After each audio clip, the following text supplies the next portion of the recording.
Hi all. In this video, we're going to be doing a 1D collision using both conservation of momentum and conservation of energy. So originally, we have a particle of mass m moving with velocity v that's about to collide with a particle of mass 3m also moving with a velocity v. But we will say that the positive x direction is to the right. So this is before. And if we look at momentum before, we'll have mv plus 3m times minus v, because this velocity is going in the negative direction. And we can simplify this to be minus 2mv. Afterwards, we'll have mass m with a velocity v1 and the other mass 3m with a velocity v2. So the momentum after is equal to mv1 plus 3m v2. Now you might be wondering, how do I know that the velocities will both be pointing to the right? I don't. So I'm just taking a guess, and at the end, if we get a negative sign for one of these velocities, then that means that we picked the wrong direction and it's really moving in the other one.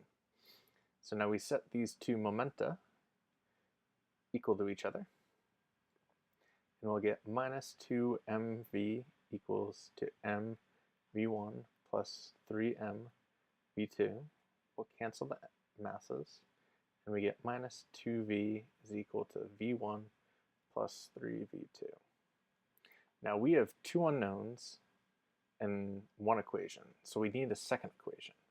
In this problem, these particles are going to be colliding inelastically. In an inelastic collision, we have conservation of energy as well. So this is one equation that we can remember. So just kind of over here, 2v equals v1 plus 3v2. This is a big equation, so remember that. And then writing down the kinetic energy beforehand, we have 1/2 mv squared plus 1/2 3m times minus v squared, and then that's just going to be 4/2 mv squared, because the negative times the negative is positive. We'll have 3/2 and a half, that's 4/2. This is before. Afterwards, we have 1/2 mv1 squared plus 1/2 3mv2 squared. This can't be simplified, but it is equal to the above, because we have conservation of kinetic energy.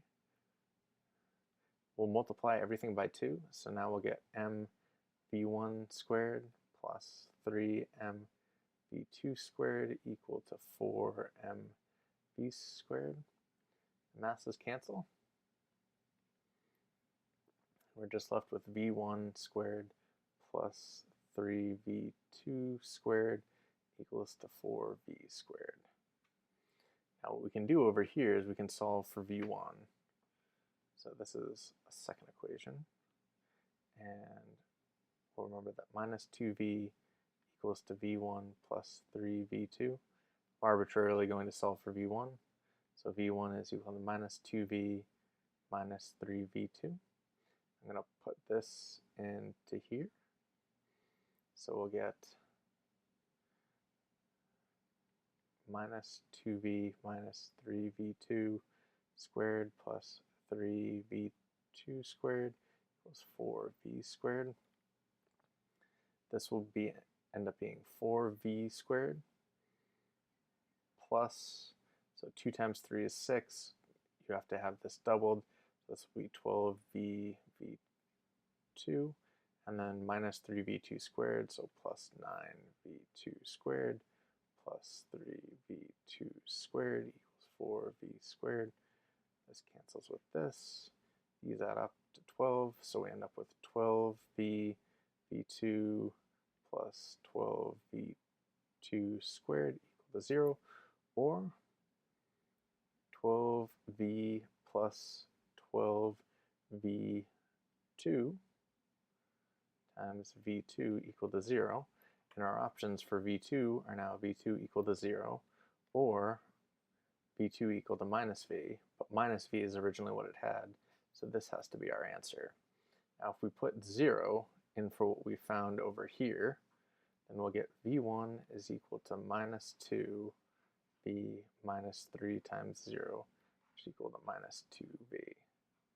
So in the end, we're left with v2 being 0 and v1 being minus 2v. So that means what we did is initially we drew the particle of mass m, afterwards having a velocity v1, but in reality, what ends up happening is it leaves this way with a velocity of 2v. All right, thank you very much.